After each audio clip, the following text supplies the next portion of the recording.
खण्डमण्डलाकारं व्याप्तं येन चराचरं तत्पदं दर्शितं येन तस्मै श्रीगुरवे नमः। ज्ञानतिमिरान्धस्य ज्ञानाञ्जनं शलाकया चक्षुरुमिलितं येन तस्मै श्रीगुरवे नमः। गुरुर्ब्रह्मा गुरुर्विष्णु गुरुर्देवो महेश्वर गुरुर्साक्षात् परब्रह्म तस्मै श्रीगुरवे नमः। From young age he has described that I was born in a Muslim family, but from a very young age my interest was always first in spiritual matters, and more than that in the Hindu way of life and Hindu philosophy. How could this come about when you are born in a particular setup and when you are trained from childhood in a particular religion? Is it possible for the mind of a young child to shift from one way of thinking to another at that age? இந்த மாதிரி ஒரு question வரும். Fact is, I believe, and it is also my personal experience, that one passes through many lives. What we see in this life is a very short life from birth to death, but before this there have been many more, and after this there may be many more to come. So there are many influences working inside our mind which move us towards a certain way of life, which is why in one family you may have 4 children and the 4 children may turn out in 4 different ways. In the same way, there is a possibility that someone who was influenced in his past one life or many lives in a particular way of life is born in a different setup in this life and continues to move along this path. Now this biography of mine, which is an autobiography, apprentice to a Himalayan master, a yogi's autobiography, is an attempt to put to the public, to the readers, these experiences which I have had since my childhood. Some of them even cover a little bit of what is before this life, which people may believe or may not believe. That is not the intention is to make one understand what I have experienced in my life from childhood to now. I am 63 years old now. This is the whole thing. Now it is also an attempt to show that one can also live a normal life, so-called normal life. You may not be absolutely normal. Have a family, have your children, do your work, earn your living, and still be spiritually inclined. There is no bar on this, provided we are a little careful in what we do and how we live. Now there must be a basic starting point for all this. It has to be somewhere where I really began to see something different, and that point I would say, first of all I must say that what is the truth from this philosophical and religious point of view, spiritual point of view, cannot actually be expressed in words. And when we express something in words, actually it cannot be the absolute truth, because truth cannot be put into any language or any words.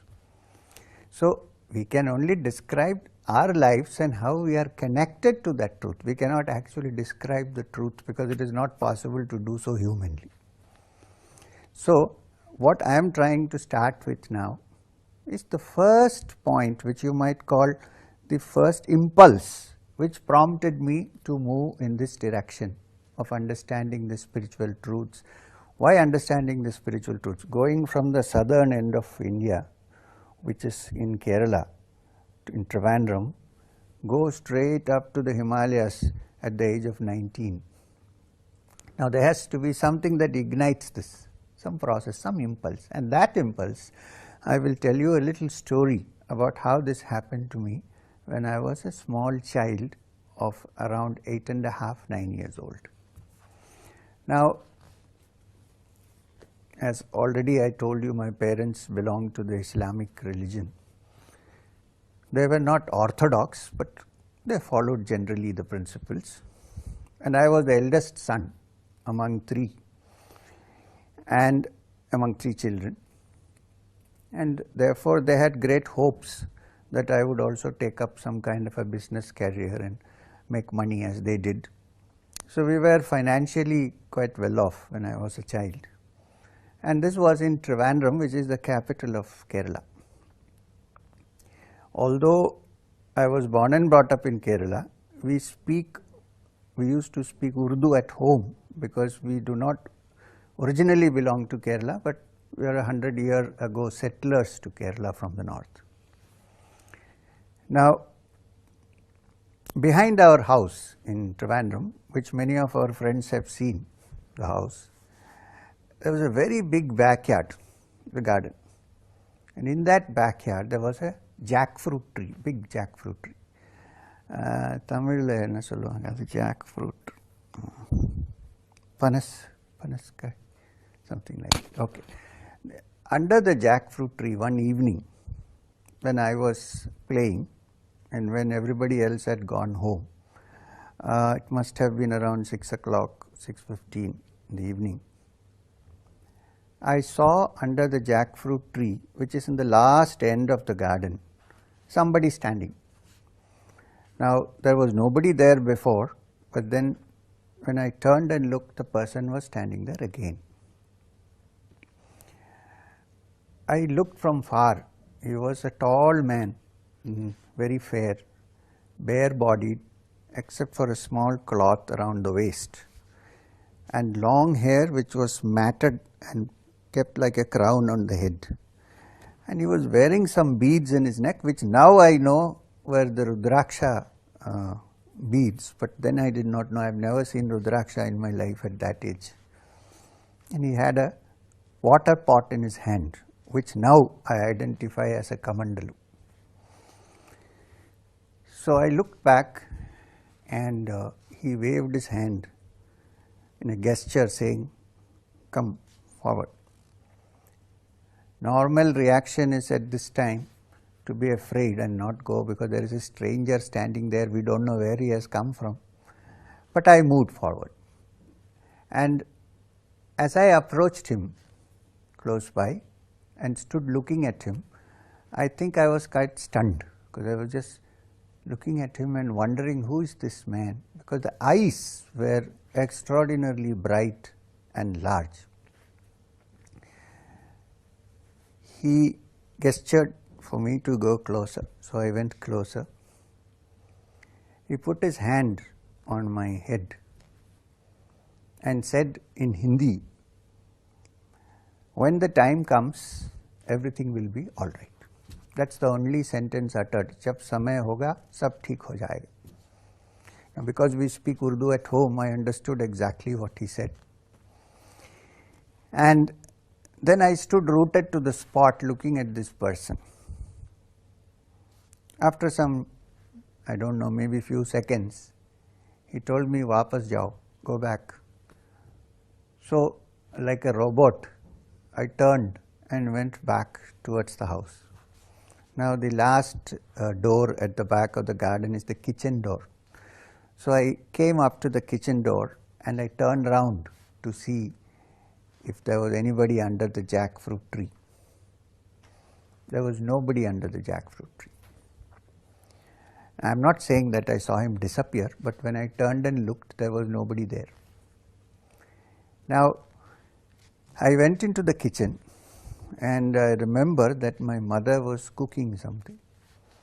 Now, what happens when a boy of 9 sees something extraordinary? He has to tell somebody. So, my mother is the nearest person I can talk to. So, I went to my mother and I wanted to tell her that I saw somebody standing under the jackfruit tree and he has blessed me. But every time I tried to say this to her, I could not speak. My throat used to get jammed. My tongue used to get stuck. So, I decided maybe this is not something which we should discuss. I tried it a few times, but it never worked. But something extraordinary happened to me after that time, and that was every night when I went to sleep around midnight, I would be woken up from my sleep, not by anybody, but I used to just wake up. And then we used to all sleep in one room. My father, my mother, we all used to sleep in one room those days. So I had to get up quietly and sit without disturbing anybody. So I used to get up, sit quietly on the bed, sometimes lie down on the bed because I didn't want anybody to see what was happening. And there was a very blissful, happy feeling in the heart center somewhere here, and a kind of silvery light of something rotating. Nobody had taught me anything about this before. So I used to lie down, close my eyes, put both my hands on that area, in that area, and just allow myself to see that light. Sometimes the light would go and I would see those beautiful eyes of the person I saw under the jackfruit tree. Sometimes the eyes would melt away and there would be only this beautiful light which spread throughout the body, and one would feel very, very happy and blissful. This experience continued every night for several years. Apart from that, during this time, I used to have several other experiences about which, even though I have written the autobiography, I don't think it's a good idea to discuss. We'll keep it for the future. Anyway, so this continued. Now, after this, all the books and all the knowledge that is required to walk on the spiritual journey began to unfold itself to me in different ways. Like, if I used to go to the library, you must remember that by now I was growing up. This happened when I was 9, then I was 10, 11. As I grew up, I started visiting the library, and there somebody would say, "Oh, this book is good for you, read it." I would get books by complete works of Swami Vivekananda at the age of 11 and 12. It's not easy to read Vivekananda, but since I was educated in the English medium, reading English was not a problem for me, and we went to the best schools and I had the best teachers. Still, some things I read and understood, some things I did not. But what I am trying to say is that all the knowledge that is required began to come in mysterious ways. Somebody giving you a book, or you go to the library and you are searching for a book and some book falls from the top and falls in your hands. We cannot explain this. Then I also started meeting people who were highly spiritual and who were in that locality. My first experience of seeing a spiritual person was that one day I was standing in my house when I was maybe 11 years old, wearing shorts and bare-bodied, and from the road I heard some sound of bhajan kirtan. Somebody is playing drums and there is a sound of cymbals. And I was curious, so I went and looked, and I saw that a group of people were playing drums and playing cymbals, and there was one man walking in front wearing only a kaupin, a small kaupin, covering his private parts, a fair looking tall man, and his eyes were closed. He was walking, but there were tears coming down his eyes, and he seems to be smiling. This was the first thing I saw. When I saw this, I felt something very nice, and there were two boys were collecting money. So I ran inside, took some money which was lying there, and brought it and gave it to him. Late, and I saw the neighbors coming out and washing the feet of this gentleman who was walking in front. Later on, I came to know that it was someone called Swami Abhedananda, who had an ashram not far from our house in the fort. And when I was in college, I used to visit him frequently and have long chats with him many, many times. This was the first experience, and this continued. Wherever there was a holy man nearby, somehow or the other I would be exposed to that person. This included Hindus, Muslims. There were some Muslim saints. There was a Muslim saint who lived close by whom I used to go and visit. You might say Muslim saint meaning a Sufi saint, like a dargah. When you go to a dargah, it's not a mosque, it's not a place where you do your prayers. It is a tomb of a great saint. That's called a dargah. A place where people worship is called masjid. But generally both are kept together so that people can go down and then come and worship. And so it continued till the age of 19, when I decided to quit and go off to the Himalayas one fine day. So as I was saying, extraordinary people, whoever came to the neighborhood, I would somehow get an opportunity to meet them. Now I was a little weak in mathematics, so there was a group, a family living near our house, where there was Mr. Ramaswamy, who was actually an accountant in the Accountant General's office, and my friend Marthanda Pillai was his nephew.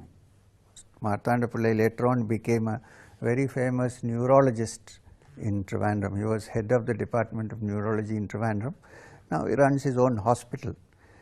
I used to go to their house because Mr. Ramaswamy used to teach me mathematics tuition. So one day when I went there, that must have been when I was around 10 years old. I went to Ramaswamy's house, Marthandan's house, and they told me today there is no tuition. I said, why? No, Swami has come, so there is no tuition. So I said, which Swami has come? No, you will not be interested, some Swamiji has come. Then Marthandan, my friend Marthandan's mother came out, that is Mr. Ramaswamy's aunt, and she said, Swami, they used to talk in Tamil, they were Pillays settled in Trivandrum. She said, Swami vandirkaru, there is no tuition today. Half Malayalam in the tuition illa. So I said, all right. Then I said, can I also see the Swami?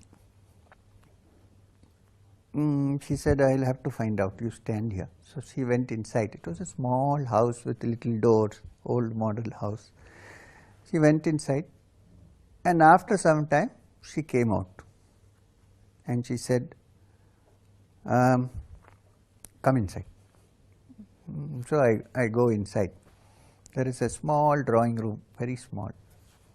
In that there is one chair in the middle.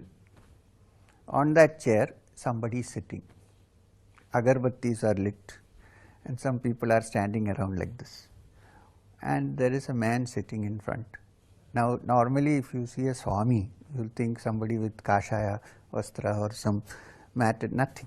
Hair short cut, like a summer crop, white hair, well built, clean shaved, slack shirt up to here, white slack shirt, nicely ironed, white dhoti, and one white cloth tied like a cross belt. Individual sitting there. They have put a small footstool to put his legs on. So he saw me. They must have told who I was. So he very lovingly said, Malayalam, come here. So I went, come here, sit down. So I sat down. Then he put his hands on my head and massaged the head nicely. And he said, Nalla kutti, good boy. He said, good boy. He kept on repeating this.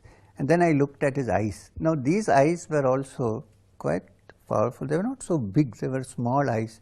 But there was something very quite extraordinary about it. Because for some time, my mind became absolutely blank. There was nothing. No, there was no thinking, there was nothing. I don't know how to describe it. For some time I was in a vacuum. And then I quickly woke up because he was still rubbing my head, and I got up. I also did namaskaram. I saw everybody doing namaskaram. So we are not accustomed to doing namaskaram in the house. I did namaskaram and I came off. That was my only meeting with this great man. Later on, I came to know through various sources, also by reading a book, which are his little talks, that his name was Gopala Swami.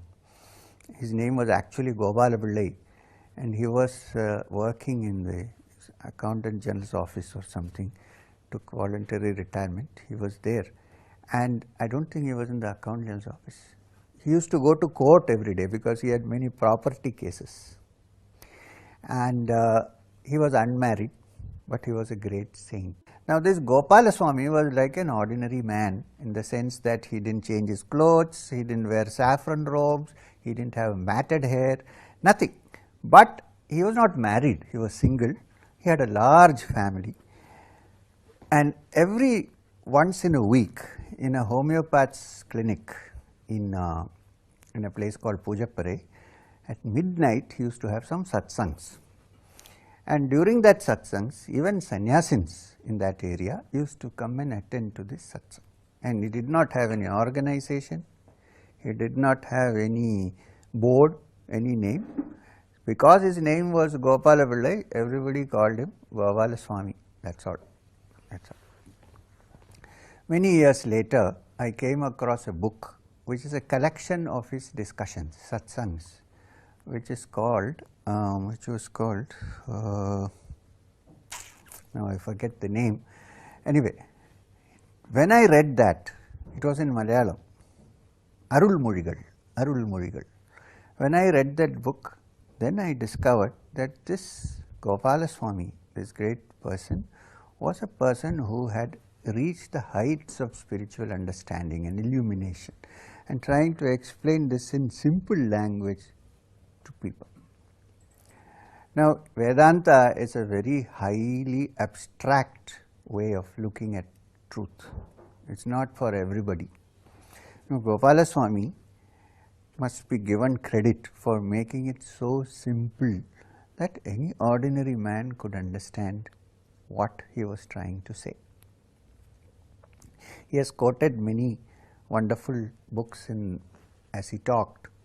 One of them, which I remember very clearly, is what is called the Harinama Sankirtanam.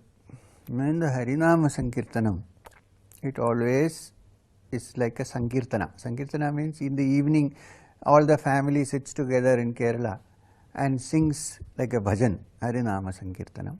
And the end of every stanza is Hari Narayanaya Namah. This is how it ends. But before that, the stanza contains profound Vedantic truths, and Gopala Swami's most favorite sloka from the Harinama Sankirtanam was, it explains the essence of Vedantic thought actually. It explains what is the Supreme Being and what is our connection to the Supreme Being and who are we actually in our true essence. Harinama Sankirtanam, which he was very fond of, that part was Kanninu Kannu Manamagum Kannu Adana Kanna Idunna Purul Tananna Riyumala Anandamendu Hari Narayanaya Namah. This was the sloka. Now, if you understand this, he has explained it so nicely, Gopala Swami, saying that, see, the eye of the eye, we have two eyes. If both my eyes are open and I am looking at all the scenery in front of me, but if my mind is not there, I will see nothing. The image will be there like a camera in my eye, but I actually won't be seeing what is in front of me. If my mind is in the Himalayas, then even though I am looking at the camera, my mind will be seeing only the Himalayas. On the other hand, if my mind and the eye are both engaged in looking at something, then I am actually seeing. So, the mind is that which recognizes what you see. Otherwise, you can open your eyes and see many things, but will not recognize anything. If you are in anesthesia and if your eyes are open, the images will fall in the retina because your lenses are there in the eye, but you will not recognize them because your mind is not there. So, the eye of the eye, Kanninu Kannu, Manamagum Kannu is the mind. Now, he says, suppose I find out the eye, which is also the eye of the mind, how wonderful and blissful it would be for me. Now, this is the whole essence of Vedanta, which means that truly we are not this body. We are in essence a spiritual spark, which is called the Atman, which is the witness, Sakshi, to everything that is happening. All our problems is that we mistake the body to be the true self, and the true self is a spark of the divine.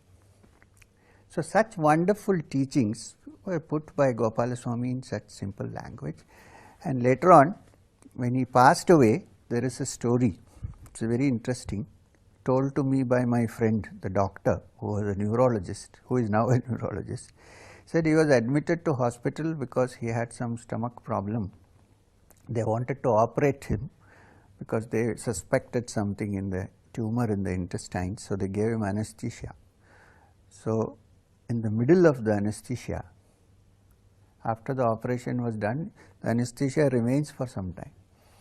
But just after the operation, while the doctors thought that he was still in the anesthetic state, he opened his eyes, tried to get up and said, "It is all over," and went back to anesthesia, which was quite a shock to the people in the medical profession, because this never happens usually.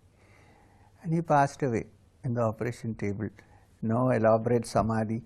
Of course, his samadhi is there in a place called Samadhi Totem, near Samadhi Totem, where you can go and see it even today. So, such extraordinary people I started meeting almost on a daily basis, I should say. So, now I will tell you another extraordinary meeting which I had.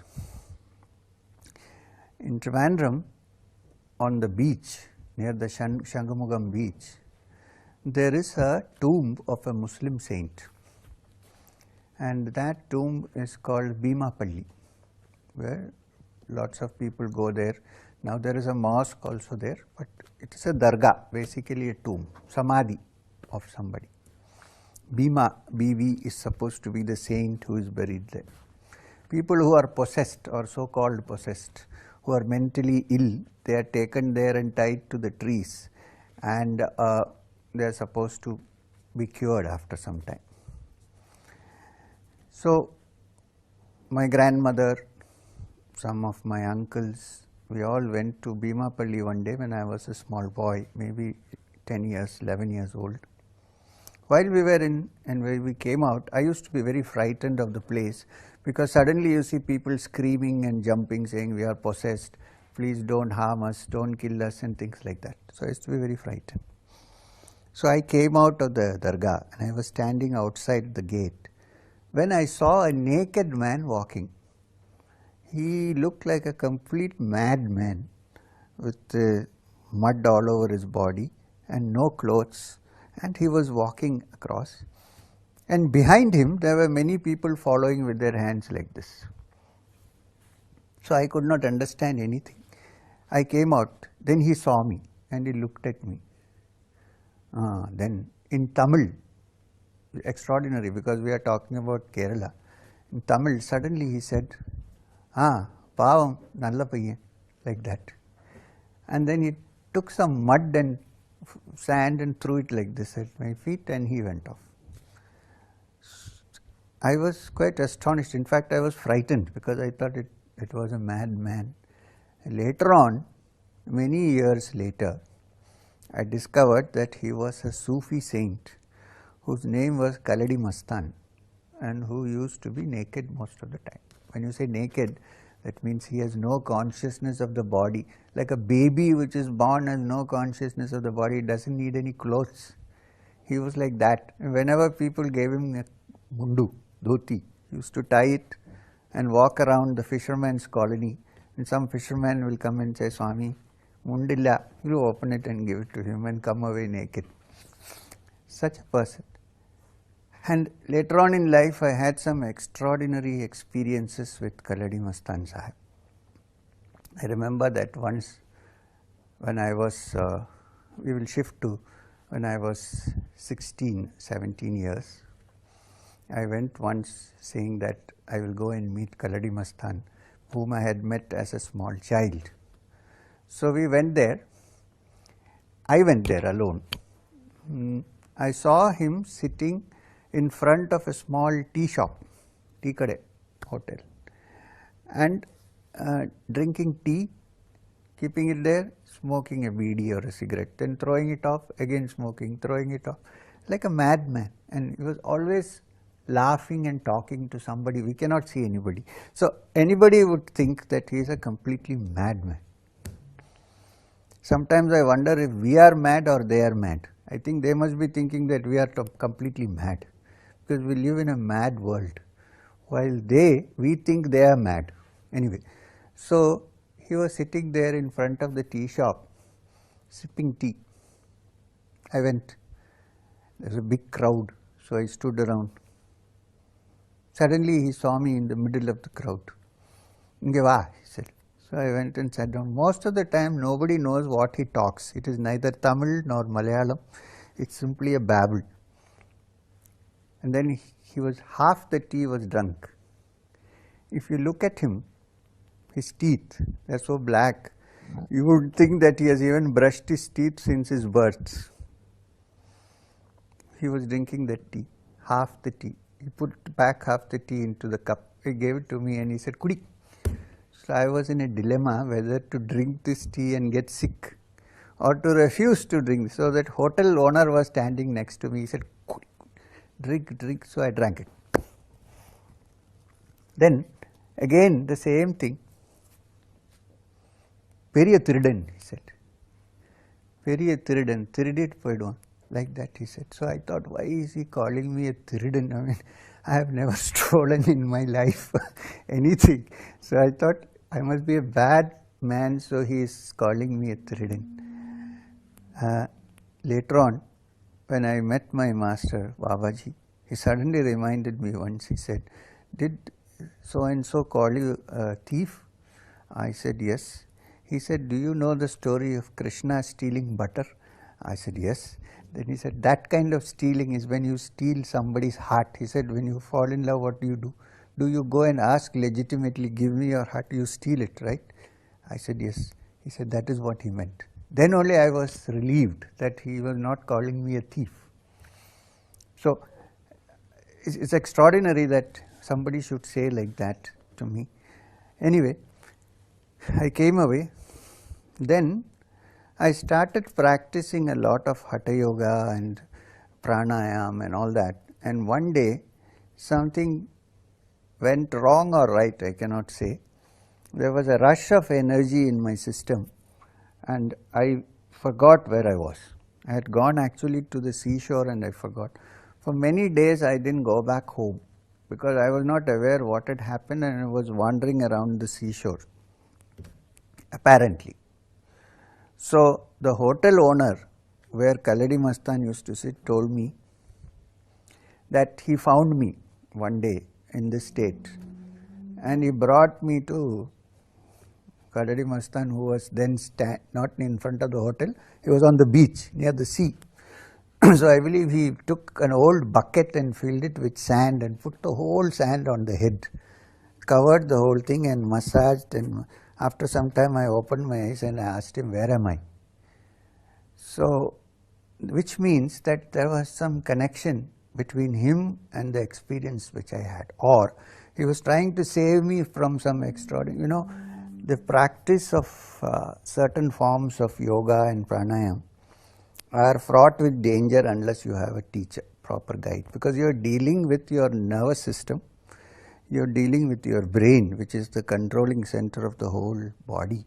So if something goes wrong here and there, there's a possibility that one might completely lose control of what's happening. So which is why they say always that there has to be a teacher, especially in such practices, who can personally supervise and see that nothing goes wrong. Anyway, so I was saved by him by throwing this mud on my head and saying, something he said, I didn't hear, but that's what the hotel owner said. Balan, said Balan, Balan, and put sand on the head, and woke me up, and I opened my eyes and said, where am I? Then they changed my clothes, I took mundu and shirt, and I went back home after 6 or 7 days. My mother used to always remember that, but unfortunately she is not there now, she is gone. So anyway, that was another extraordinary experience I had. Then the third one, which I want to say, I don't think I have mentioned these experiences in a very detailed way in the autobiography itself, this particular thing which I said just now. Anyway, now the third is about an extraordinary lady called Maima, who used to live in Kanyakumari. In those days, if you go and wander around the temple, there is a Kanyakumari temple. Below that is the ghats, and there you find a lot of rocks. You would have found a lady who you would have mistaken to be a completely mad person. Yeah, she used to be surrounded by dogs all the time. There would be a circle of dogs, and those dogs were her security guards. Nobody could go near her. If you go near, they'd all stand in a circle and growl at you. And nobody knew what she ate or what she did. She used to catch fish from the sea by hand, put them together, light a fire and eat it. Or if somebody brought any food, she would accept it from them, if she accepts at all, and eat it. Now, the first time I saw Maima was in, I think I was in college doing my second year pre-degree, probably. And then I went there looking for her because my friends told me that there is somebody like that. So I went there.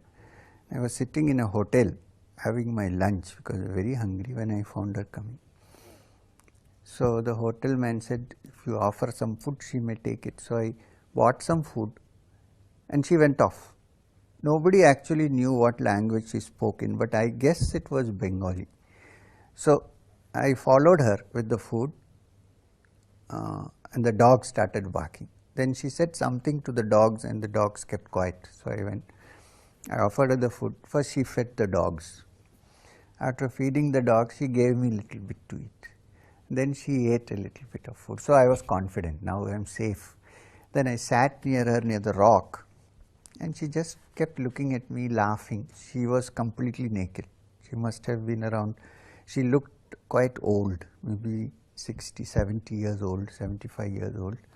And she kept on saying some things which I could not understand a word. Finally, I only understood she saying, "Jao, jao." So I came away. I thought when somebody says, "Jao, jao," you shouldn't sit there. So I quietly came off. Now, that time nothing happened. I came back home in Trivandrum, and that night when I slept, I had a very strange dream. Now, in that dream,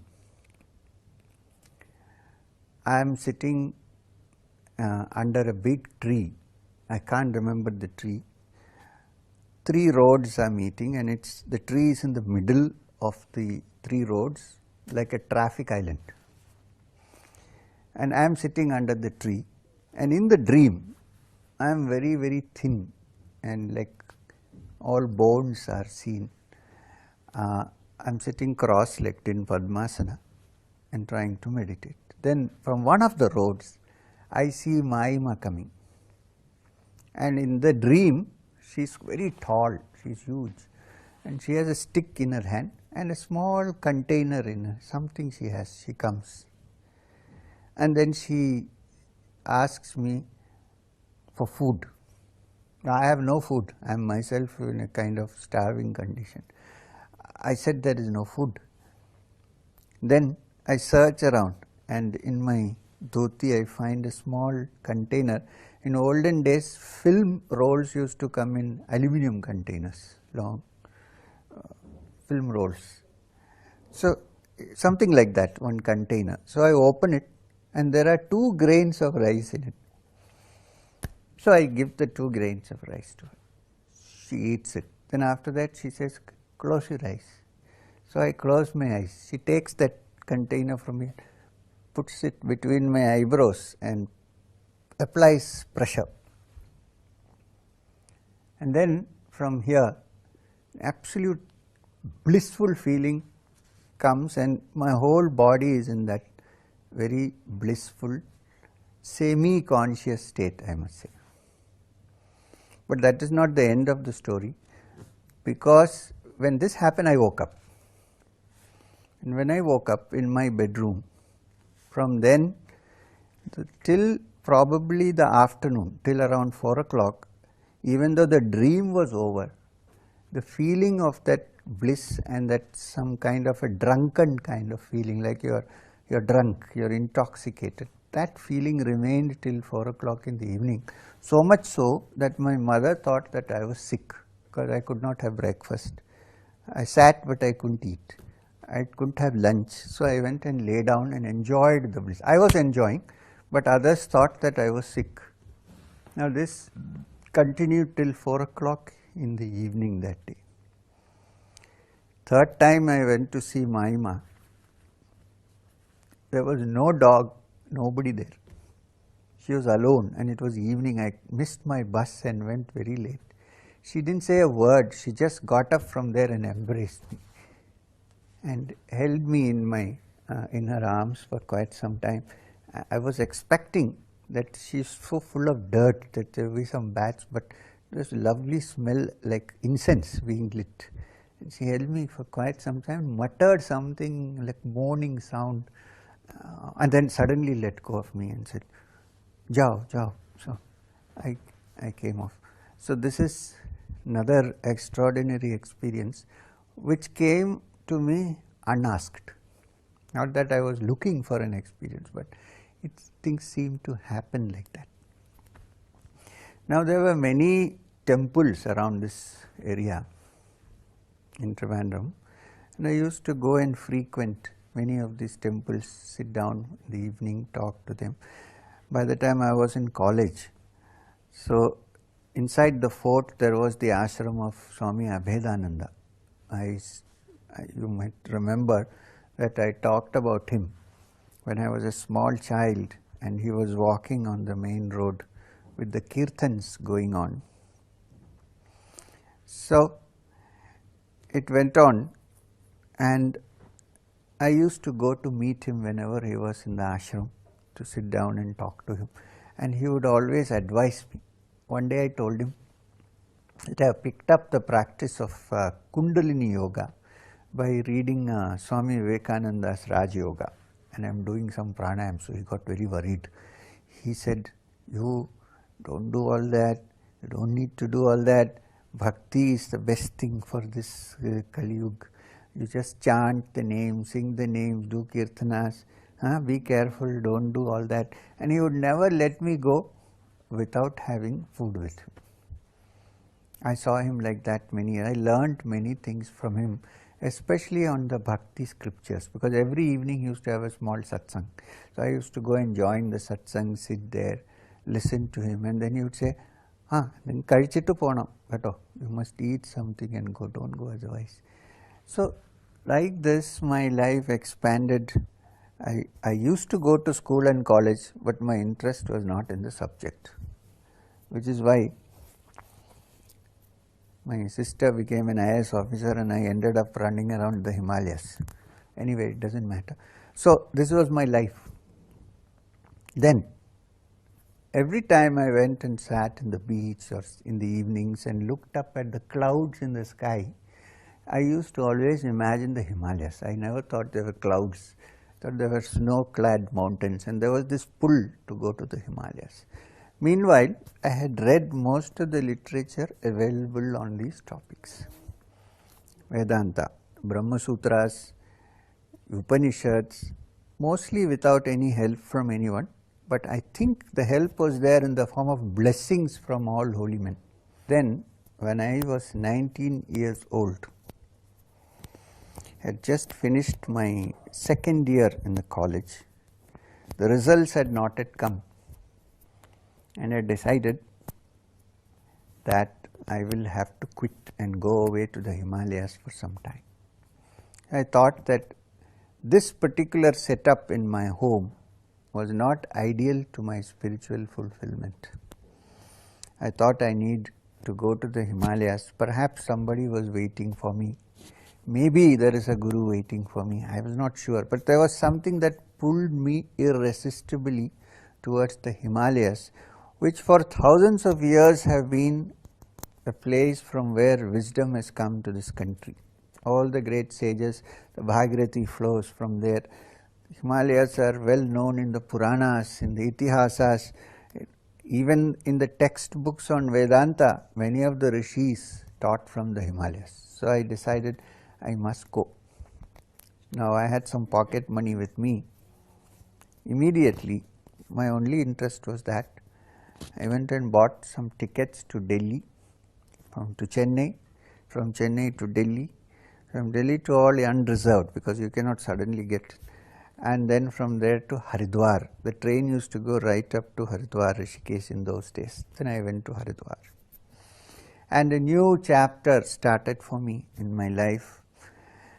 Although I had to look for someone, I couldn't find someone for many years, but that is a completely different chapter, which we have to take up separately and look into, of my days in the Himalayas, of going to Haridwar, of not having any money with me, of walking all the way 200 and odd kilometers from Rishikesh to Badrinarayan, walking in 20 kilometers a day at an average, and getting my feet all swollen and cut, and suffering sometimes for want of food.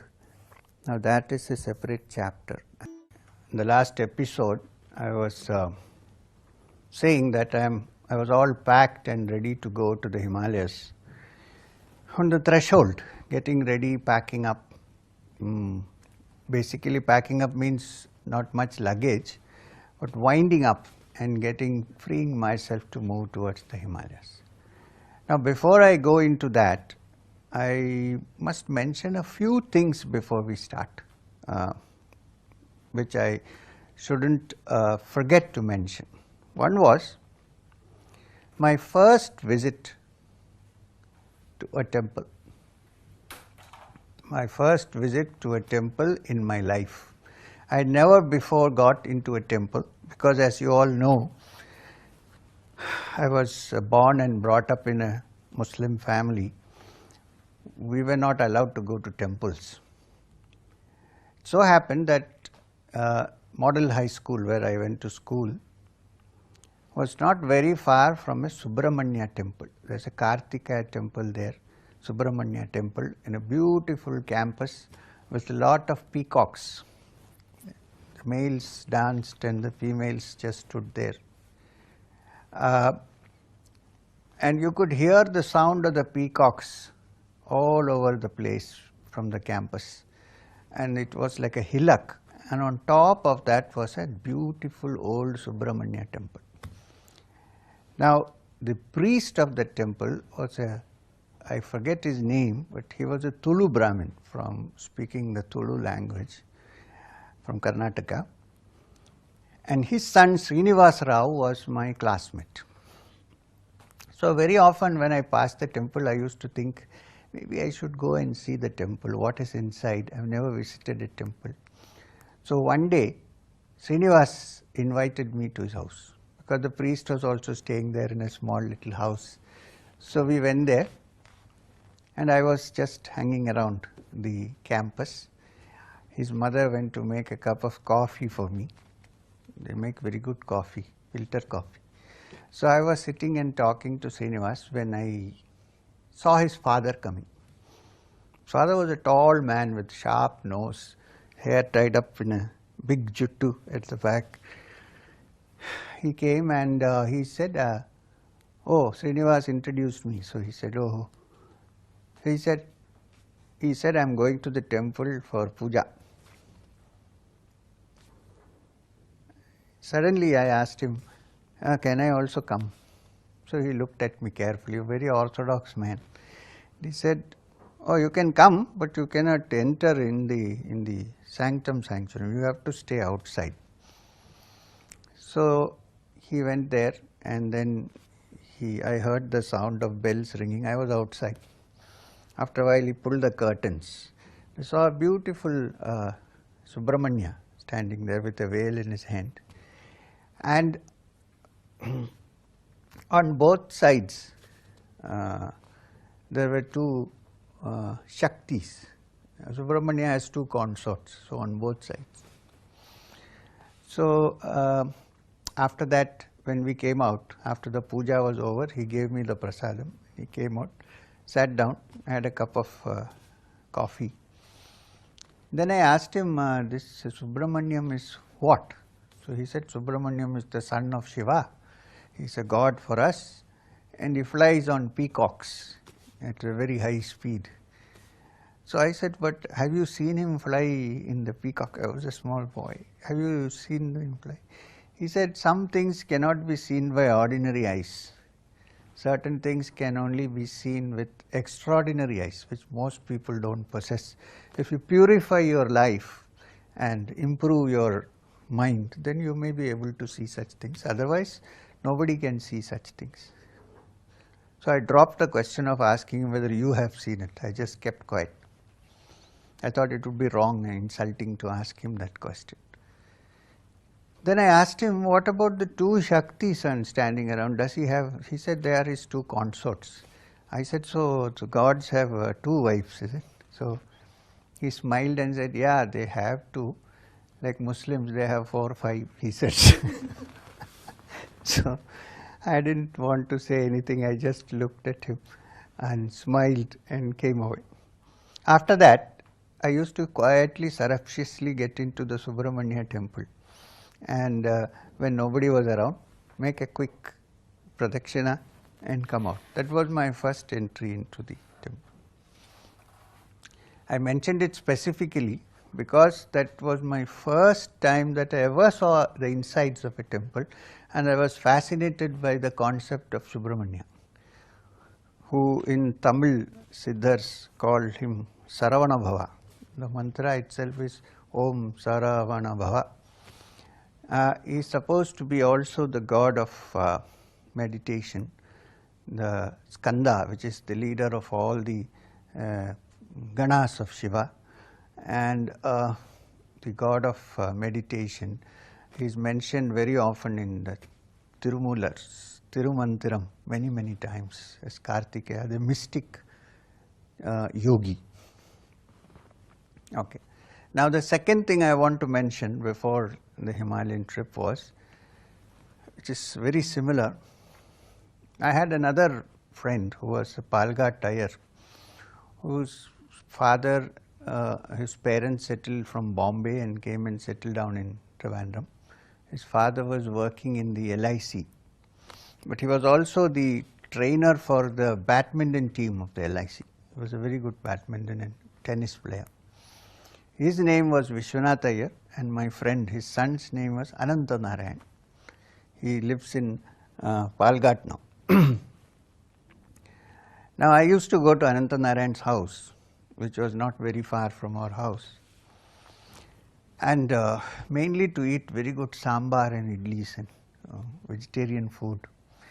And that was the first time I realized that according to the orthodox Brahmins, a lady, when she has her menses, is not allowed to enter the kitchen. I found it out in a very funny way, because Ananta Narayan came to me one day and said, come home, today there is very good food. I said, why? He said, because my father is cooking today. I said, why is your father cooking? He said, because my mother is out. So I said, what do you mean mother is out? She has gone somewhere? He said, no, she is not allowed to enter the kitchen. So that's how I found out the connection between the two. So I used to go to his house, have food. They were great devotees of Shirdi Sai Baba. So they used to have Thursday bhajans. I also used to go and join the Thursday bhajans. I even wrote the lyrics for a small song on Shirdi Sai Baba at that time. Something like, Hey Prabhu, Hey Sai Nath, something, I can't remember the whole thing. So we knew each other quite well. Now it is relevant because after many years, when I was in college, my friend Ananta Narayan went and joined the Palghat Engineering College and went away. His father was transferred from Trivandrum to Trichur. So once he sent me a letter saying, the Trishur Puram festival is coming. It's a very important festival. Hundreds of elephants stand around the temple of Shiva, Vadakenathan temple in Trichur. Come and see the Trishur Puram because it's full of, what are they called, fireworks, heavy fireworks. So I decided to go. My friend was not there, so I was staying alone with him. This is very interesting because according to the rules, no non-Hindu can enter the Guruvayur temple. So when I went to see Vishwanath Iyer, one morning at 4 o'clock he was getting ready to go to Guruvayur. So, it's very close from Thrissur. So he told me, Vada Pola, let's go to the temple. I said, okay, fine. So I went with him. And then we have to be bare-bodied to go inside. I wear a dhoti. And we started towards the temple. As I went towards the temple, on the entry, I found a board. Board says, no entry for non-Hindus. So I stopped. So he went inside. I was out. He told me, no, it doesn't matter. He said, you look like a Brahmin boy. Why? Who is going to find out? You come. I said, look, I am not coming because it is written and we should not break rules. So he went inside. After some time he came back and gave me prasadam. Let's go.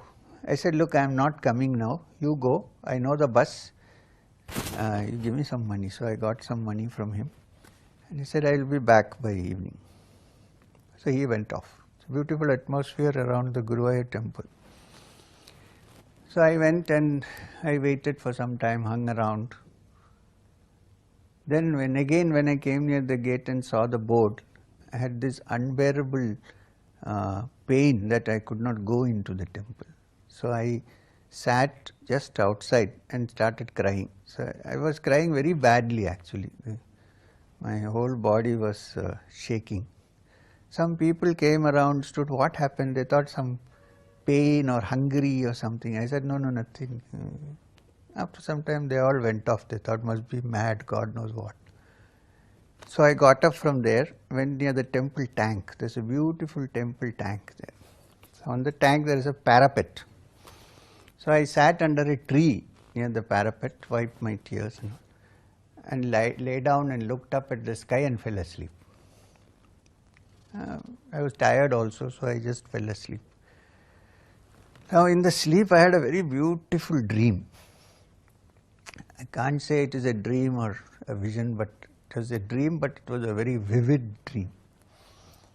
I was in the dream, I was standing outside the temple, Guruvayur temple, holding my hands like this and thinking, oh, I have to go inside and, have darshan of Guruvayurappan.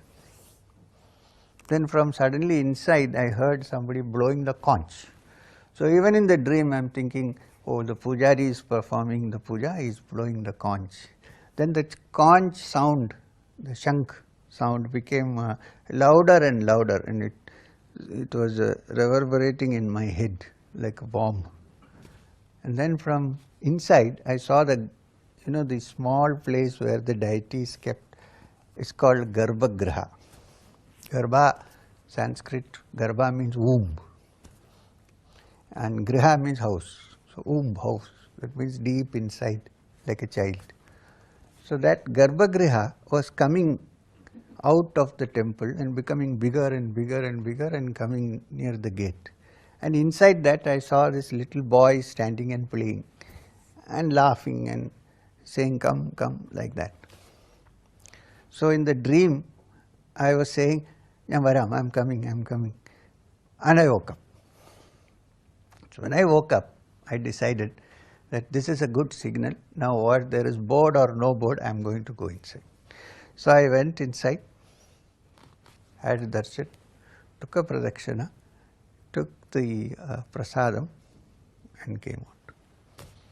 That is the one and only time that I could go to Guruvayur temple and come out, because now if I go, my name is in the newspapers, people will be very happy, but the Devasam board will be in trouble.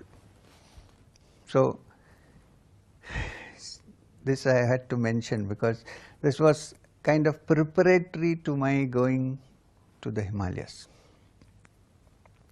Now the other thing I want to mention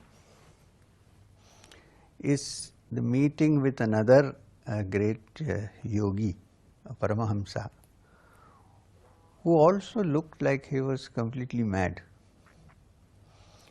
Near the beach in Trivandrum, there is a beach called Pundara Beach, which is beyond the Shangamukam beach.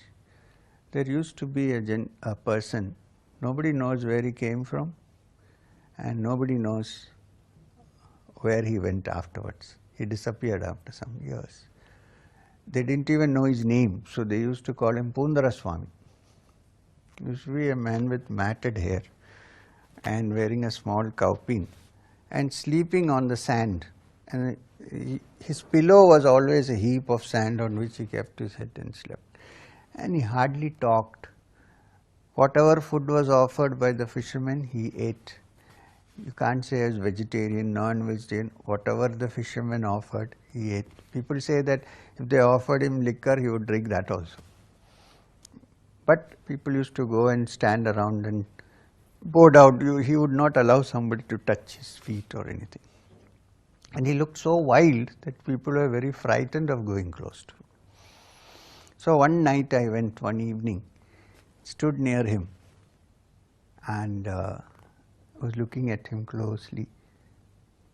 I moved a little forward. Suddenly lying there itself, with one hand he pressed one, raised his body, and with the right foot he gave me one hit on the neck. It hit me somewhere here. And I remember I fell down. I fell down full of mud on my body and face. Then I got up and hit everything. And he was silent as if he had done nothing. I was lying there. I looked at him, he looked at my eyes, I also looked, and everybody around me said, "Ah, you are blessed, you are blessed." Only when he blesses, he does this thing to you. Came off. What happened was, for a long time I was having a persistent ache in my right backbone. When I went home, I suddenly realized that it was not there. It had completely vanished. So these are some of the experiences I wanted to relate before we talk about going on to the Himalayas. Also, I need to mention 3 renunciants, sannyasins, who had a profound effect on me before going to the Himalayas.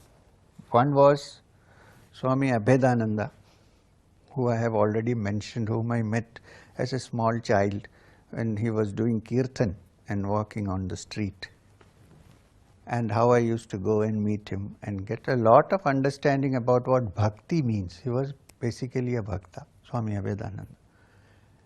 The second person who influenced me was Swami Tapasyananda, who was then the president of the Ramakrishna Mission, Trivandrum, Shastamangalam, where they have a hospital.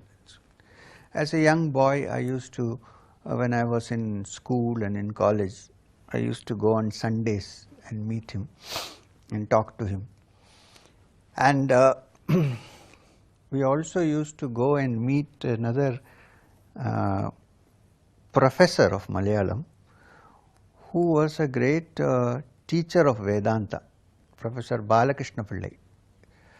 I don't know if he is still around or he has passed away. He was pretty old at that time. He also lived near Peta, which was on the way to the beach. So Sundays we used to go there. Swami Tapasyananda would come and we used to sit there and have discussions on Vedanta. Swami Tapasyananda told me that Professor Balakrishna Pillai has actually experienced the essence of Vedanta. So his wife would prepare coffee, simple man living. Yes. Now afterwards, I met Swami Tapasyananda in many places as I was traveling. Sometimes I would come back. Now in the Ramakrishna Mission, there is a very important initiation, which is taking of the mantra of Sri Ramakrishna. Even though I had joined the Ramakrishna Mission, spent some time in different centers of the Ramakrishna Mission, I had not taken the mantra of Sri Ramakrishna from anybody, because I thought I had to find the right person to take the mantra from, because in the Ramakrishna Mission only the president can give the mantra. Later on, they changed the rule and said the vice president can also give mantra diksha. That was the time when I came to Chennai once more and found that Swami Tapasyananda has been appointed Vice President. But he was living in Mylapore in Madras, in the Mylapore Mutt. So one day I went to him, after a long time I was meeting him. I went to him and I said, Swamiji Maharaj, so you have come. He said, where are you now? What are you doing? I thought you must have taken sannyas after you left the mission by yourself. I said, no, I have not taken any further. Then I explained to him where I was and what I was doing. Oh, he said, met a great yogi, wonderful. I said, but I have one problem still, that I haven't taken the Ramakrishna mantra. Hey, why? You did service to Prabhu Maharaj, you should have taken. I said, no, but I didn't. Can you give me the mantra? Okay. He closed his eyes for a few minutes and then he said, okay, on Guru Purnima you come and see me at the Mutt. Those days this new temple was not there. There was the old temple in Ramakrishna Mission. I said, what should I bring? He said, have a bath, bring a dhoti, some flowers and some dakshina and come. So I went. When I went, I found there were other people also, few people. But he took me aside separately, individually, on to the temple. And then he told me to sit down, went inside and meditated for a while. When he came out, I found that his face was red and flushed and his eyes were all red and flushed. And he didn't look like this same friendly Swami Tapasyananda that we know of. There was something had taken place in his mind. Anyway, he came out. And then he gave me the Ramakrishna mantra, which is the Diksha mantra of the Sri Ramakrishna Mission, which was first taught by Swami Vivekananda and continues down. Later on, Swami Tapasyananda introduced me to some books on Sri Vidya and Tantra, which I already had taken from Babaji, my guru. And he passed away after some years. One of the best books, translations and commentaries on the Bhagavad Gita, all the 18 chapters, was written by Swami Tapasyananda. Also, he has written a beautiful translation and commentary on the Bhagavatam, which is also worth reading. It's in English. Because I vouch for the fact that he was a genuine sadhu. Apart from being the vice president and so on, which is an administrative matter, he in his young age had done personal seva to Swami Shivananda, who is Shivananda, a direct disciple of Ramakrishna Paramahamsa, who used to be known as Mahapurush Maharaj. Not only did he do seva to him, he was initiated into the mantra by him and he was given Brahmacharya Diksha by him. Apart from that, he had done seva to Sharda Devi, the Holy Mother, who was a consort of Sri Ramakrishna Paramahamsa and who lived for many years. Many of Sri Ramakrishna's disciples passed away, but she was alive. She lived to a ripe old age. So at a young age, Swami Tapasyananda, who hails from Vattapalam, Palghat, left home and went and met Sharada Devi, stayed with her and did seva. Then he was introduced to Swami Shivananda and he got his initiation from it. This was a great man, one of the second person who had influenced me during those years. The third was a very peculiar man again, whose name was Nilakanta Swami, but everybody used to call him Chambarandi Swami.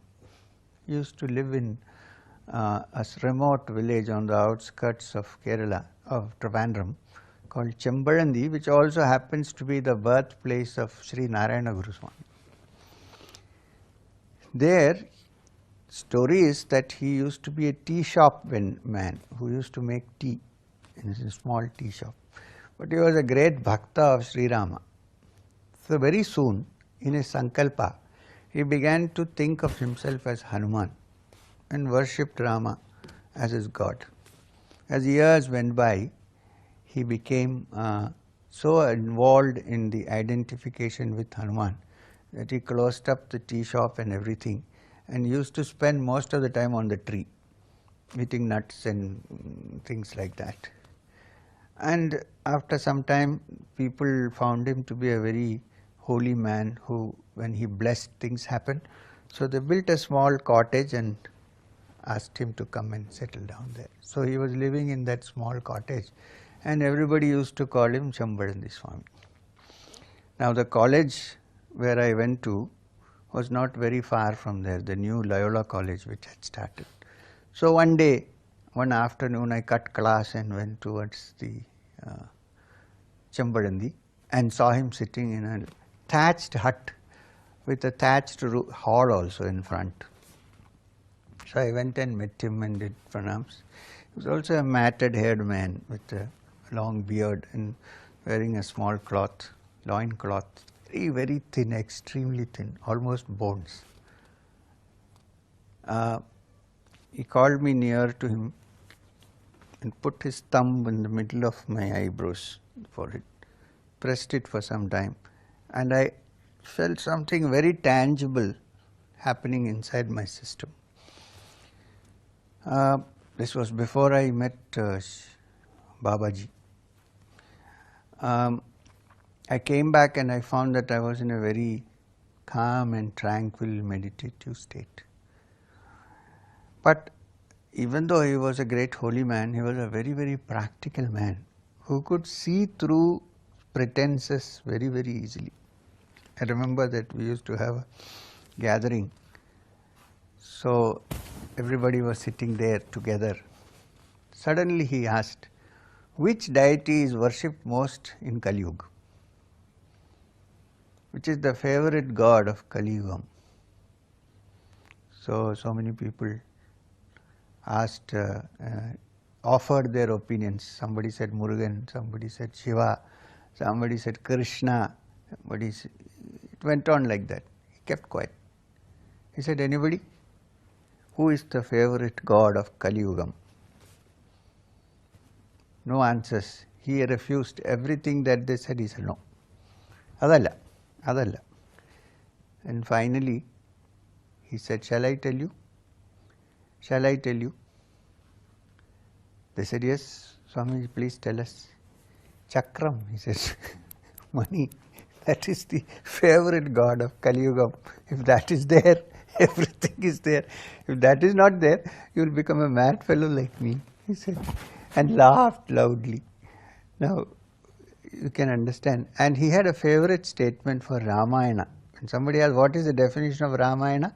He always says, Ramayanam. That means the darkness has to move out. In Malayalam, Ra is the short form for Ratri, means night. Mayanam means it must be rubbed out, erased. He said to understand Ramayana, the darkness must be rubbed out. So Ramayana for him became Ramayanam. So this was the great soul. So these three people had a profound influence on me.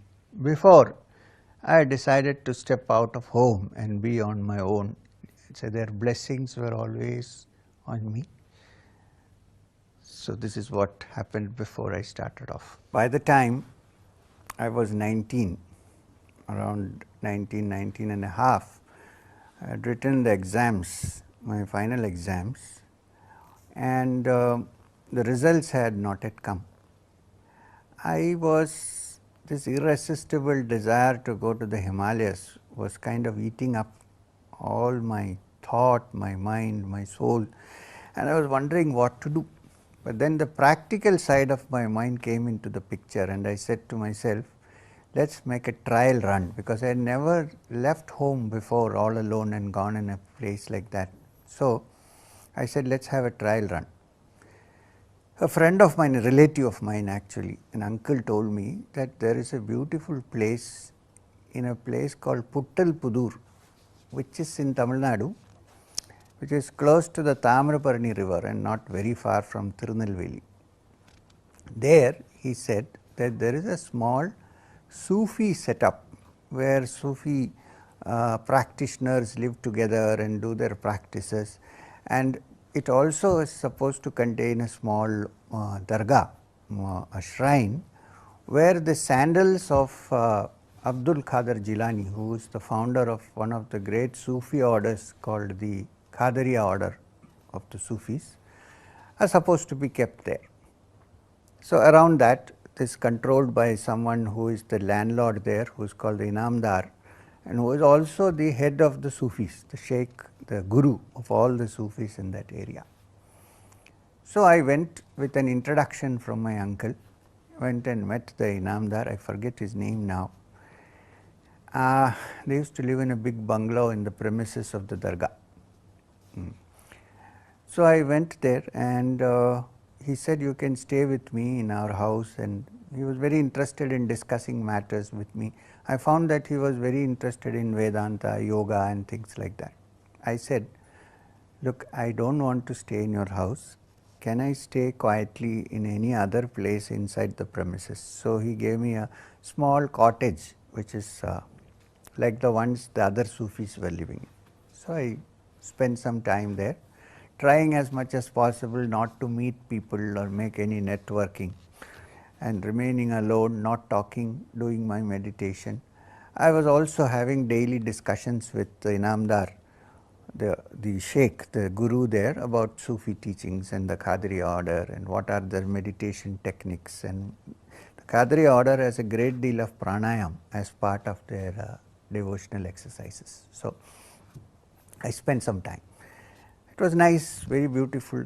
The place used to be full of doves sitting and making kind of cooing noises throughout. And I found out that instead of avoiding the cooing of the doves, one could meditate by trying to listen to them quietly. If you listen to them quietly, you hear only the cooing, and the cooing slowly disappears and you are in silence. If you try to avoid, then the mind again brings it back again and again and causes disturbance. Anyway, so I spent some time. Then one of the Sufis told me there, elderly man, that a little beyond, about 20 kilometers away, there was a hill where there was a cave and the tomb of a Sufi, unknown Sufi, where it's a beautiful place to go and meditate. But he said, we have to be careful at night, you are not supposed to go here and there, because there are some evil influences and so on and so forth. So I said, many people talk about evil influences and I have never seen anything before. So I thought this must be just stories. Anyway, I decided that it would be a good experience, since I was going to the Himalayas, to go to a non-Himalayan mountain or cave and spend some time and get some practice, like a trial run. So I went with this man. He also came with me. I think his name was Ibrahim Sahib or something like that. He came with me. Both of us went.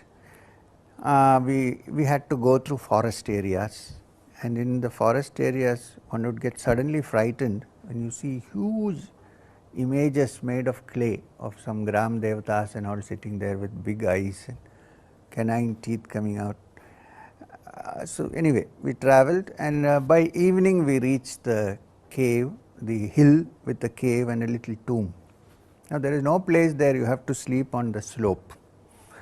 So we lit a fire and we slept there.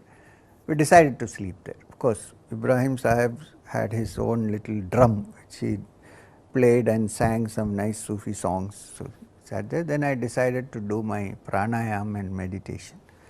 I sat down and meditated. After midnight, after my meditation, I decided to sleep. Now this man was sleeping here and I was sleeping next, and the fireplace was here. Maybe I must have half asleep, about to sleep, half asleep, when there was a stench, very bad stench, like dead bodies, you know how that kind of smell was coming. So I was wondering, where is this? My first thought, of course, being always practical and skeptical, but that there must be some dead bodies or a dead animal in the forest buried. Then I opened my eyes and saw something very strange. There was a old haggard looking woman standing there with her skin and everything hanging down. She had a broom in her hand, and one hand she was holding my shoulder and say, come with me, I am suffering, help me, I am suffering, and crying. I was also wondering, what is this happening? I was a little frightened. Then Ibrahim Sahib suddenly hit me on the hand and said, close your eyes, keep chanting your mantra. So I closed my eyes and started chanting. Then she released, that hand was released, and after some time the stench also disappeared. And there was nothing when I opened my eyes. Then this Ibrahim Sahib said, now you sleep, there is nothing to worry. Of course, I could not sleep the whole night. Morning I again went to the pond, washed myself, came back and meditated. Then I asked him, what is this? He said, there is some Gram Devata, some old lady, who comes in the form of an old lady, whatever. So that was my first experience outside home. I spent 2 days and 2 nights in that place, came back to Puttalpuzhur, spent another 3-4 days in the mosque, in the dargah, and then I came back. Now, I had not informed my parents where I was, so they were shocked, they didn't know, they asked many friends. One of my closest friends was Ranjit Sadashivan, who always knew where I went. Even when I went off to the Himalayas, he was my contact. He knew where I was. So if anybody wanted information, they would ask him, and he would give it only if it is an emergency. Otherwise, he would never let anybody know where I was. So they asked Ranjit, and he said he doesn't know because I hadn't told anybody. I returned, dirty clothes and mundu and all. My mother was relieved. I think she almost fainted when she saw me coming back. Anyway, that was my first experience. After this experience, I was confident that it would be possible for me to go away for a long period of time and stay away from everybody. And of course, the natural route that opened into my mind was the Himalayas. So one Friday, I remember, I went to the Trivandrum railway station and bought a ticket to Chennai, because that time Trivandrum had no direct connection to Madras Central. You had to come to Egmore. Then from Egmore I went to Central. Then I took a train, spent the night there in the station.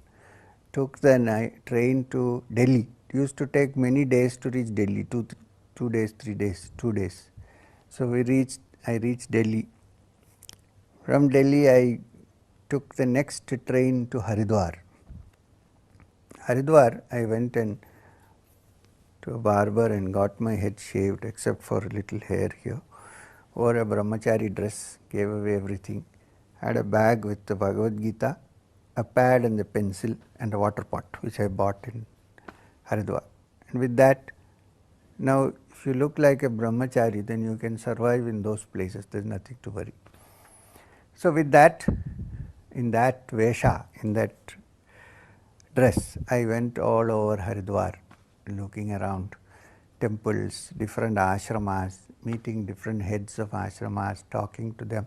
Basically, I think I was looking for a spiritual teacher who would take me into his confidence and then guide me properly into the spiritual field. I spent at least maybe a month or 2 in Haridwar. I met somebody who was a Mahamandaleshwar of that area. He introduced me to some other people staying there, but I found that it was not to my way of thinking, not my way of what I thought was spiritual.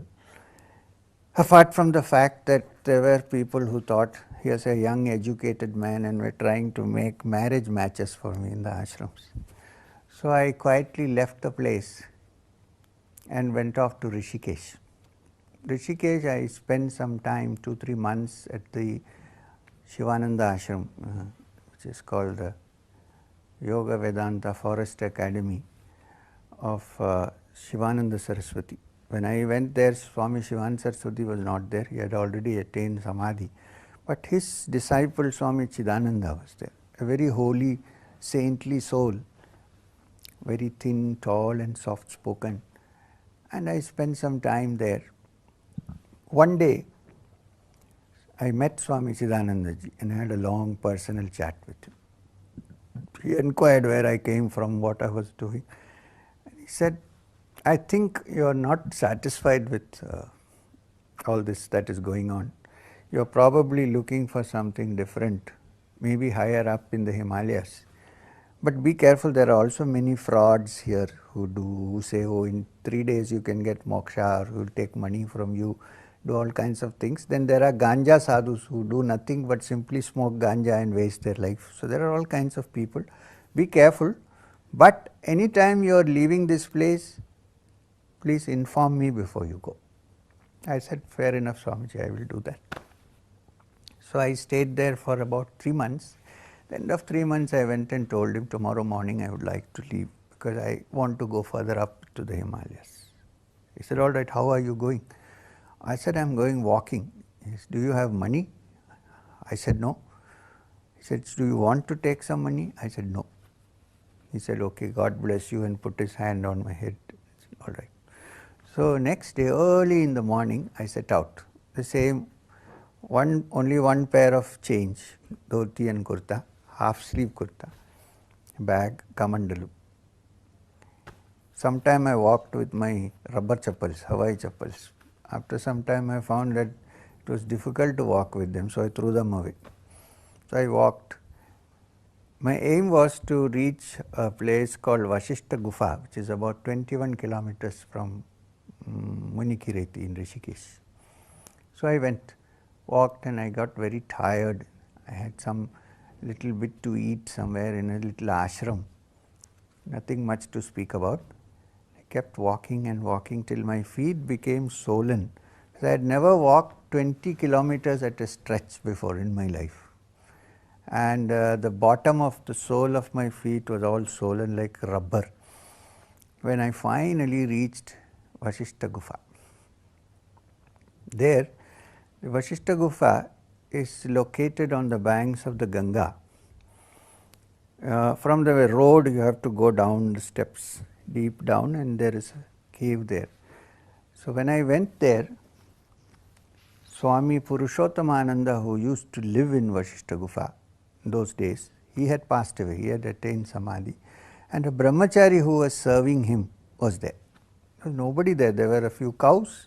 There's a dining hall with a big jamun tree there, and this brahmachari was staying there. That brahmachari is now become a Swami. I forget his name at the moment. He lives in Vashishta Guha even now and remembers me very often. So when I went, he was also from Kerala. Swami Purushothamananda himself was from Kerala.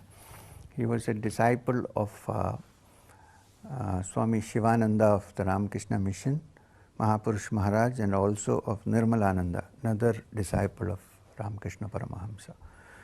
Anyway, so this brahmachari saw me in this state, and he took care of me for at least a week till my feet became all right. He fed me, he looked after me, and I used to go and meditate inside the Vashishta Gufa.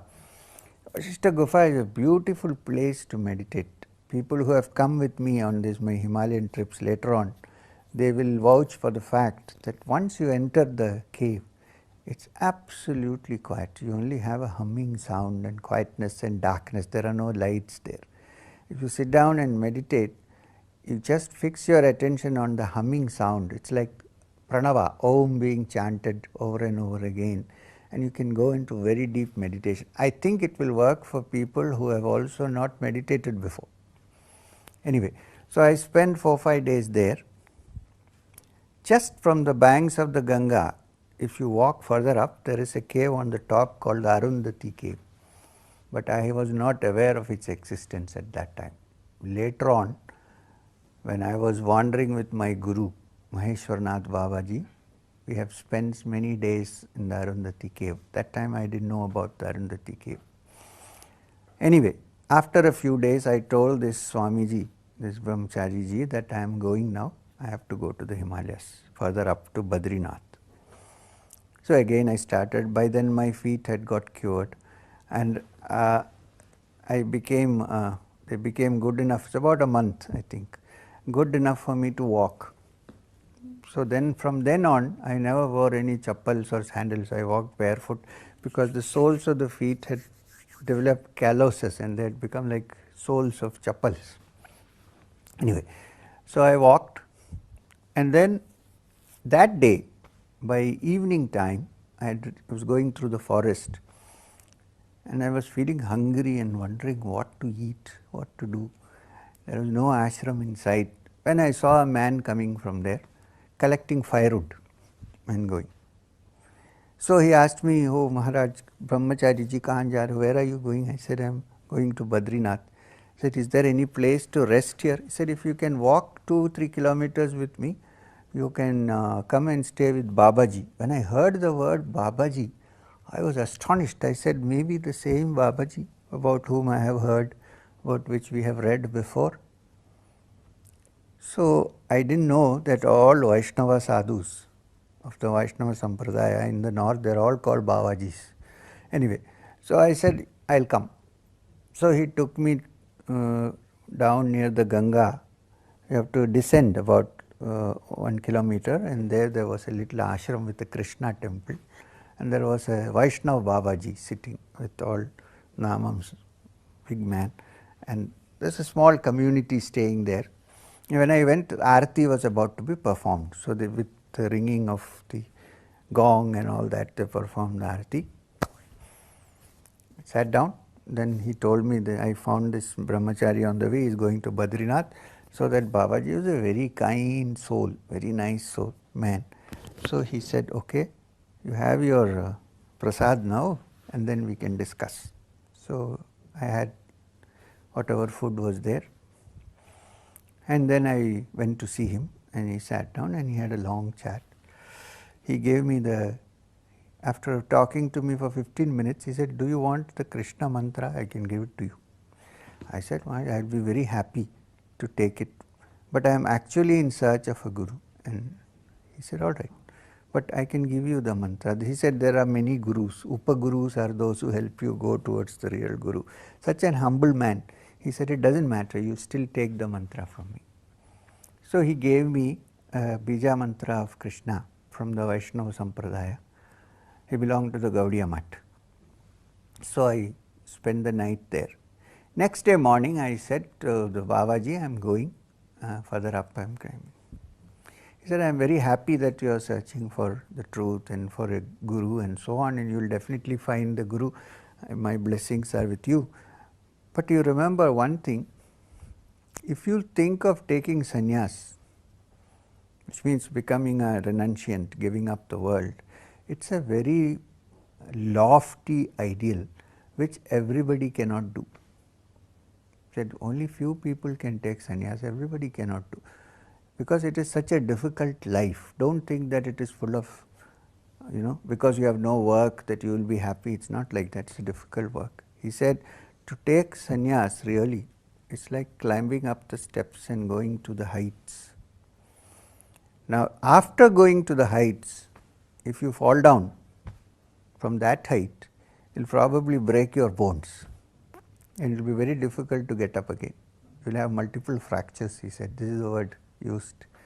On the other hand, if you're only gone 2 steps, if you fall down, it doesn't matter. You can still get up and rub off the dust from your back and walk again. So be very careful about taking sannyas, because it's a very lofty ideal which most people cannot follow. But I said, "But Swamiji, Maharaj, there are many sannyasins I see in the Himalayan area in Rishikesh." He said, "That is the problem of Kali Yuga. Anybody who doesn't have a job puts on the saffron robe," and laughed loudly. Then he said, "Narayana, Narayana." Anyway, so from there I walked the next day and proceeded towards Badrinath. In Devaprayag, I met the kind of sadhu which was described by Swami Chidananda. There was a guy who was naked, who saw me on the way and said, "Come, come, you stay with me. I will give you guidance. I will teach you how to meditate." I was a little suspicious, but I went and stayed with him in a small kutir on the banks of the Ganga in Devaprayag. As soon as evening came, he prepared his chillam and put ganja into it and started smoking. Those days, I had not even tried or touched any of these things. So I said, "I am not going to." He kept forcing me, "Have a puff, have a puff, have a pull, it will be nice for you, you will reach Shivam." I said, "No, I am not going to." Then he was joined by another Naga sadhu. So he is telling him, this man is a great Shiva yogi, so he doesn't take siddhi, so let us smoke. So they both smoked, and they were shouting some loud things, and I don't know what they were doing. Anyway, I meditated for the night, went to sleep. Early morning I got up, and without informing anybody, quietly I walked out and started my journey again. So I went, continued like this. On the way I met many sadhus, but I could not relate to them. Some of them must have been great spiritually evolved people, but they were not my cup of tea, because my master was waiting for me and I was waiting for him. So it didn't work out, nothing worked out. So on I went traveling. And one or two things, somewhere near Nandaprayag, I had a very interesting experience.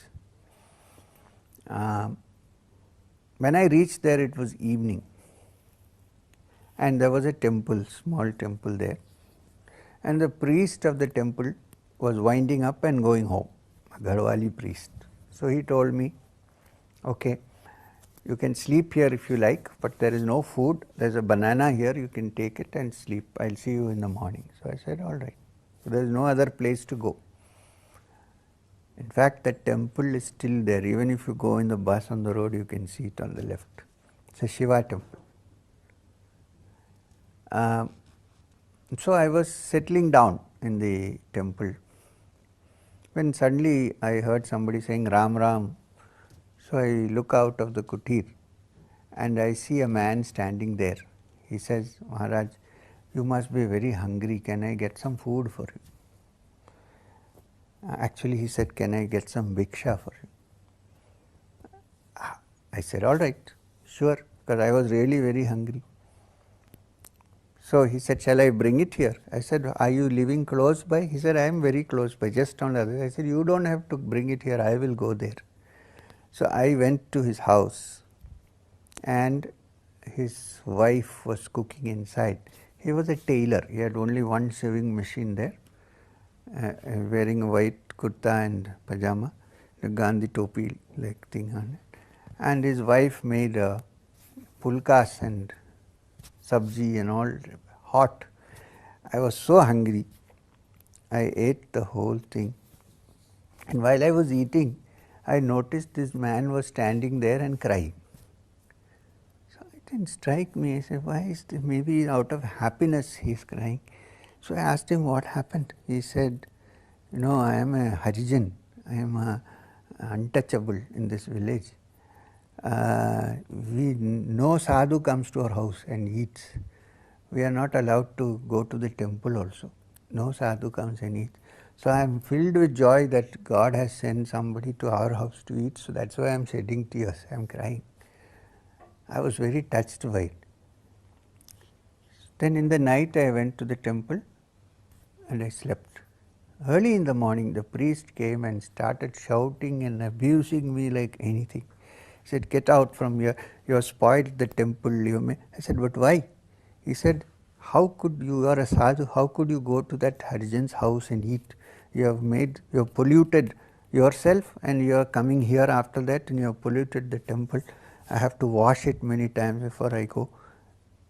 So I said, fine. Then I said, I decided maybe I will stay one more day in this area, but I won't go to the temple. So I went straight to the not tailor, I am sorry, he was a cobbler. So I went to him and told him, look, can I stay one more night in your place? Then that veranda I can sleep. He was so thrilled, but he said, Maharaj, please don't stay, you please keep walking. I said, why? He said, you will stay and tomorrow I will be troubled by these people. They will say, why did you do that? How could you do that? So they may come upon me, so it is better that you go. So I walked. Anyway, so after many days of walking, maybe about 3 months roughly, 2.5, 3 months, I can't reckon because there was no watch, no calendar. I went by the sunrise and the sunset. I reached Badrinath. So moment I saw, those days you had to even for Badri you had to walk quite a bit. Now the bus goes right near the temple. So I went to Badrinarayan. I had heard that the chief priest of Badrinarayan, who is called the Ravalji, is a Nambudri Brahmin from Kerala. For 100 years, the Nambudri Brahmins of Kerala are being appointed as priests. From Shankaracharya's time, I think the priests have been Nambudris from Kerala. They are known as Ravaljis. So I went, I thought he will be knowing Malayalam, so we can talk and figure out what to do. So I went to him, and when I went, they were playing cards inside. I could hear the sound of the cards being hit and all that. Anyway, I waited outside, and I told him, I have come from a far off place. I am looking for a guru for spiritual practice. Can you find some place for me to stay? He said, I will find you a kutir to stay, but you come back in the evening. I want to talk to you. I think educated young man like you is wasting time here. So after darshanam, better you go back. If you want to spend some time, I will find a kutir for you. His name was Keshavan Nambudripad, I think. Now there is a Keshavan Nambudripad, that time Keshavan Nambudripad. So I spent some time in the Himalayas, staying in the kutir across the Ganga, which was given to me. And one day I decided to walk towards the last border of India on that side, which is called the Mana village, beyond which Tibet starts. So one morning